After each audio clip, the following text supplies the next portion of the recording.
এখানে আমি আর বিভান আগে রেডি হয়ে গেছি। আজকে আমাদের পাড়াতে একজনকার বাচ্চা হয়েছে, আজকে ৬ষষ্ঠী আছে। ৬ষষ্ঠীতে আমরা দুজনে আগে রেডি হয়েছি। সব থেকে প্রথমে ও একবার করে আমার দিকে তাকাচ্ছে, একবার করে ক্যামেরার দিকে তাকাচ্ছে, ভাবছে মা আমরা সব বেরিয়ে যাবো।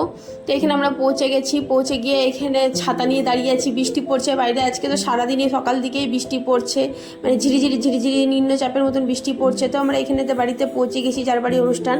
তো এখানে দুয়ারের কাছে একটা বেলুন গেট দিয়ে সুন্দর সাজিয়েছে একটা পুচকি ছোট্ট বেবি। তো এই ছোট্ট বেবিটার, এই যে ছোট্ট বাচ্চাটা, এরই আজকে ৬ষষ্ঠী। আর এখানে আমি লাস্টে খেতে বসছি, কেন পিউর পাপা ডিউটি যাবে, ও আগে খেয়ে পরে বাড়ি চলে গেল।